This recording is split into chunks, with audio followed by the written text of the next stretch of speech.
In this video, I'm going to be ranking the top 10 centers in NBA 2K22 My Team. Coming in at my number 10 spot, I do think Dave Robinson is a lot better power forward than he is center, but he's still going to be very good at that center position. He's 7'1" tall with a 7'5" wingspan. He's obviously going to be an invincible card, so 99 every single stat with 65 Hall of Fame badges. And I do think Dave Robinson still has one of the best big man jump shots in the game, and they did give him the quick dribble style and the normal leaner. Now, I will say, guys, you guys can let me know in the comment section down below what would you guys change about my list, and let me know your guys' top 10 centers. Coming in at the number 9 spot though is going to be the invincible Evan Mobley. I will say, guys, there's not that many good center primaries in the game. There's obviously a couple that are very elite, but there's going to be a bunch of power forwards because I think Evan Mobley, he's 7 foot tall with a 7'4" wingspan. He's got a decent player model. He can definitely run the 5, but obviously he's going to be way better at the power forward position. 99 every single stat, 65 Hall of Fame badges.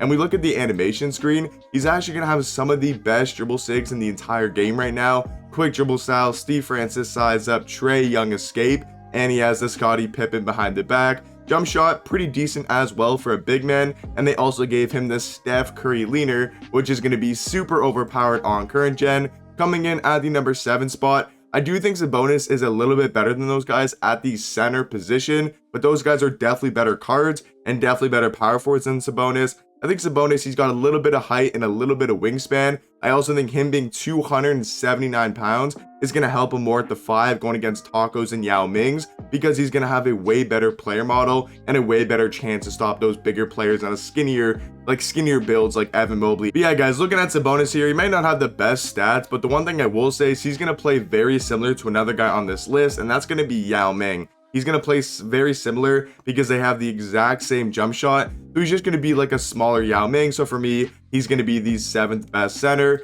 Coming in at my number 6 spot, I'm actually really high on this Mark Williams card. He's a center power forward, 7'2" tall with a 7'6" wingspan. I will say he's got a great player model, 242 pounds. Looking at his stats here, he's got pretty good overall stats. 83 ball, might be a little bit low, but with a coach boost and a shoe boost, we can get that up to the mid 90s, or maybe low 90s, I should say. He's got good speed though. He's going to give you really good defense. Obviously, tons of good Hall of Fame defensive badges. And then we come to the animation screen. He's going to have Giannis's jump shot on very quick. And then he's also got the normal leaner and the quick dribble style. For me, at the center position, I have him at number 6. Coming in at my number, oh no, that was 7. This is number 6, which is going to be Kareem Abdul-Jabbar. He's a center power forward, 7'2" tall with a 7'5" wingspan. Once again, just like Evan Mobley and D-Rob, I think he's better at the power forward position, but Kareem is still going to be super elite at center. Obviously an invincible card, 99 every single stat with 65 Hall of Fame badges. And then we come to the animation screen. He's going to have a really good jump shot on very quick. And then he's also going to have the quick dribble style and the Kobe Bryant size up. I even think guys like Evan Mobley are better than Kareem at power forward, but I think Kareem Abdul-Jabbar is probably the better center than Mobley and D-Rob. Coming in halfway into my list at the number 5 spot is going to be this dark matter Boban Marjanovic. I'm actually I was super excited to try him out, and when I tried him out, I did a gameplay. If you guys want to go check it out yesterday, he is literally insane, man. Center power forward, 7'4" tall with a 7'8" wingspan. Looking at his stats may not be the best, but when you play with this card in game, he gets some of the best animations on offense and defense. He's pretty much unguardable around the rim, and then defensively, he's just literally a monster. You basically cannot score on this card in the paint, and he can also match up against guys like Tacko, Yao Ming. He can be definitely a defensive stopper. And then looking at his jump shot, it's really not that bad. I will say it's kind of uncontestable, but it's also not the easiest to green, and it might be a little bit slow. But if you're wide open, you should be able to definitely agree with Boban, and that's going to be a very good thing to have with Boban. Really good defender. He can knock down open threes, and then offensively, he's going to be unguardable in the pick and roll and mashing. Coming in at my number 4 spot is going to be the endgame Wilt Chamberlain.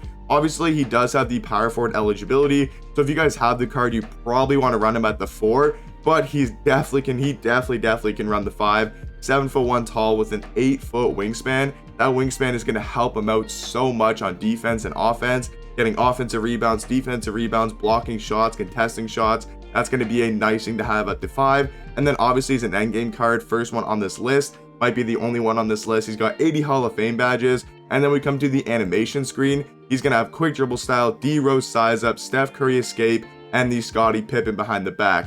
Pretty much not perfect sigs, but very close to perfect sigs. And then he's also got Luka Doncic base. So if you guys play on next gen, that's going to be super overpowered. And he's also got the Steph Curry leaner. So for me, once again, Wilt probably better at the 4, but I'm gonna have him at the number 4 spot for centers.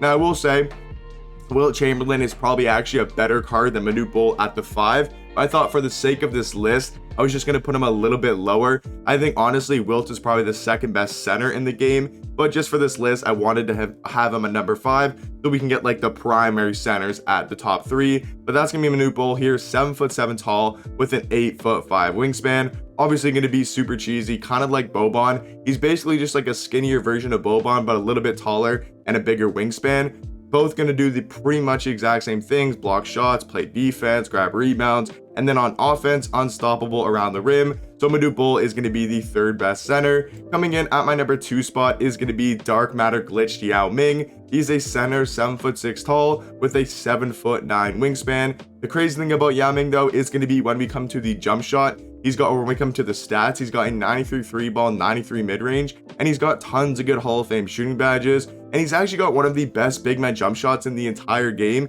Just like Sabonis, they have the exact same release, and it's going to be super easy to green. So Yao Ming for me is the 2nd best center in my team. And then coming in at the number 1 spot, you guys probably could guess it, gonna be dark matter Tacko Fall. I really don't think it's close, to be honest. He's 7'6" with an 8'4" wingspan, and the dude's just gonna be glitchy on both sides of the court, and he's got a very good jump shot. Don't really need to explain it that much. I think you guys know Tacko is easily the best, but let me know your guys' thoughts in the comment section down below. Hopefully you guys enjoyed the video. Catch you guys in the next one. Peace.